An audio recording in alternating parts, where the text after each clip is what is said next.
अकेले दम पर क्वार्टर फाइनल जिताया टीम इंडिया के संकट मोचन केएल राहुल ने अब कर्नाटका को क्वार्टर फाइनल में बड़ा जीत दिलाया। नमस्कार, run score news nation digital पे आपका स्वागत है। मैं हूं आपके साथ आयुष। और संकट मोचन केएल राहुल जो कि अक्सर भारत को ऐसी परिस्थिति से बचाकर लेके आते हैं जहां से हर कोई अपनी गांडीव को नीचे रखकर निकल जाता है, अब उन्होंने यही काम कर्नाटका के लिए कर दिया है। जिस तरीके से केएल राहुल ने आज खेला है, क्रिकेट को जो क्लास दिखाया है ना अपना, काबिलियत तारीफ है। बताते हैं आपको दरअसल हुआ क्या है ना, एक एक करके सारी चीजें आपको यहां पे क्लियर करते हैं। देखिए, आज यानी 9 फरवरी 2026 को मुंबई के शरद पवार क्रिकेट एकेडमी में खेला गया रणजी ट्रॉफी का जो क्वार्टर फाइनल मैच था, वो कर्नाटका वर्सेस मुंबई का यह मैच था। कर्नाटका ने मुंबई को 4 विकेट से हराकर सेमीफाइनल में एंट्री अपनी दर्ज कर ली।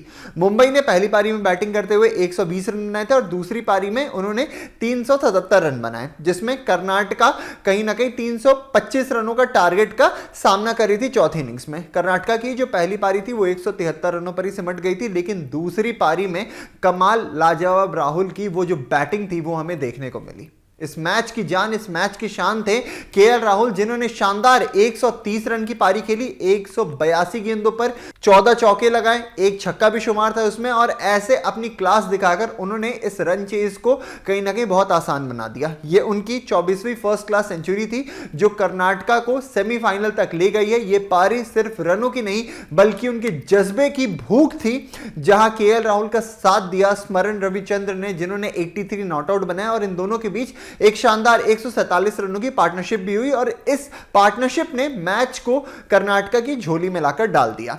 और जब केएल राहुल आउट हुए तब टीम को चाहिए थे मात्र 59 रन, और टीम ने बड़ी आसानी से इसे चेस कर लिया। कुल मिलाकर ये कह सकते हैं कि केएल राहुल की ये पारी एक मास्टर क्लास थी, जिसमें उनकी टेक्निक, टेम्परामेंट, सब कुछ एकदम क्लियर कट हो गया।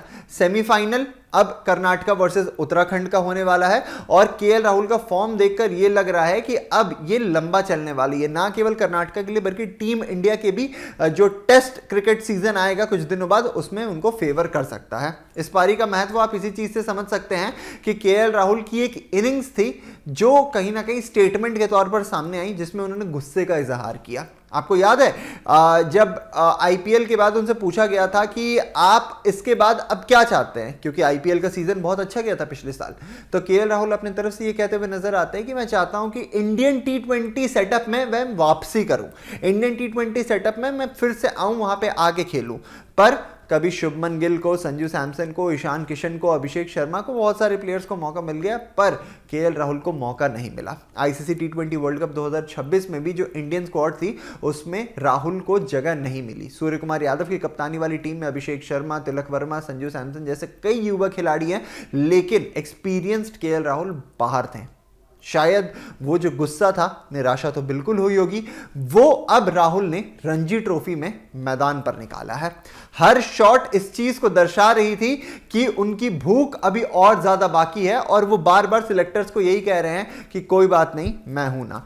ये पारी कर्नाटका के लिए बहुत ही ज्यादा महत्वपूर्ण थी, और खासकर केएल राहुल के लिए भी, क्योंकि एक कॉन्फिडेंस इन्हीं सारी पारियों से मिलता है। क्योंकि आप सोचिए ना, 325 के चेज में आप 130 रन बनाते हैं, जिसमें 14 चौके हो, एक छक्का शुमार हो, और उसके बाद से आपकी जो पारी है वो एक मतलब माइलस्टोन की तरफ से देखी जा रही है, क्योंकि चेज में आके सेंचुरी लगाना, और ना केवल सेंचुरी लगाना, टीम को ऐसे पोजीशन पर लाकर खड़ा कर देना कि वहां से जीत इनएविटेबल है। Hats off to KL Rahul भाई, जो पारी इन्होंने खेली, हैट्स ऑफ टू हिम। अब ये क्या दिखाती है, ये जो इनकी इनिंग्स थी केएल राहुल की, ये दिखाती है कि टॉप लेवल में केएल राहुल कितने ज्यादा सेटल्ड हैं, कितने ज्यादा अप्रोप्रिएट हैं। और अब टीम इंडिया की तरफ से भी परफॉर्मेंस इसीलिए लगातार आ रही है क्योंकि टॉप ऑर्डर में वो स्टेबिलिटी मिल गई है। अगला इंटरनेशनल असाइनमेंट जो है उसमें भी अब वापस से केएल राहुल ने सिलेक्टर्स को मजबूर कर दिया है सोचने के लिए कि क्या ओडीआई में भी जो उनकी जगह से ऊपर नीचे आगे पीछे किया जाता है, उन्हें एक स्टेबल नंबर दे दिया जाए। श्रेयस अय्यर के बाद कुछ भी हो जाए, चाहे विकेट्स गिरी हो या ना गिरी हो, केएल राहुल ही है, इस चीज पे भी सोचने को मजबूर कर दिया है। और अब बात उस मोमेंट की करते हैं जहां पे केएल राहुल की पारी खत्म हुई। 59th ओवर चल रहा था, तुषार देशपांडे बॉलिंग कर रहे थे, उन्होंने एक शॉर्ट पिच गेंद डाली और राहुल ने उसे पुल करने की कोशिश की, लेकिन टॉप एज लग गया और गेंद कहीं ना कहीं गली की तरफ जाने लगी। जायसवाल ने दोनों हाथ से डाइव लगाकर उस शानदार कैच को पकड़ा। उनकी रिफ्लेक्स, उनकी टाइमिंग, सब कुछ लाजवाब थी। जायसवाल की ये फील्डिंग कहीं ना कहीं मुंबई की तरफ से एक हाईलाइट रही, क्योंकि हमें ऐसा लग रहा था कि केएल राहुल इस पारी को और बड़ी तब्दील कर देंगे, कहीं ना कहीं 150 करेंगे, नॉट आउट जाएंगे इस चीज में। बट केएल राहुल की जो पारी थी वो यशस्वी जायसवाल, यानी जो उनके टीम इंडिया में ओपनिंग बैटर हैं, जो उनके साथ देते हैं, उन्हीं के हाथों में उनकी ये पारी खत्म हुई, है ना। पर वही चीज़ है कि तब तक मैच इतना दूर निकल चुका था कि कुछ भी वहाँ से वापस आने को नहीं था। कर्नाटक इस मैच को आसानी से जीत जाता है। जायसवाल ने और भी शानदार कैच पकड़े, जैसे देवदत्त पडिक्कल का जो कैच पकड़ा उन्होंने, वो 100 स्टर्नर कैच था, वो सब कुछ था। बट कहीं ना कहीं केएल राहुल क्योंकि बड़ी पारी खेल चुके थे, तो ये क्रूशियल कैच ज्यादा माना जाएगा, और इसी लिहाजे से केएल राहुल ने अपनी टीम को जीत भी दिलाया। और एक तरफा जीत थी ये, क्योंकि केएल राहुल ने क्वार्टर फाइनल मैच में सेंचुरी लगाई है, टीम को सेमीफाइनल में पहुंचाया है, और बहुत ही शानदार इस वक्त फॉर्म में नजर आ रहे हैं। आपकी क्या राय है? अगर आपने इस मैच को देखा T20 वर्ल्ड कप के बीच, आपको डोमेस्टिक की भी सारी अपडेट्स मिलेंगी हमारे चैनल पे, तो चैनल को सब्सक्राइब कर लीजिएगा और डोमेस्टिक से भी जुड़े रहिएगा, क्योंकि यहां भी बहुत इंटरेस्टिंग मैचेस चल रही हैं। अभी के लिए दीजिए हमें इजाजत, शुक्रिया।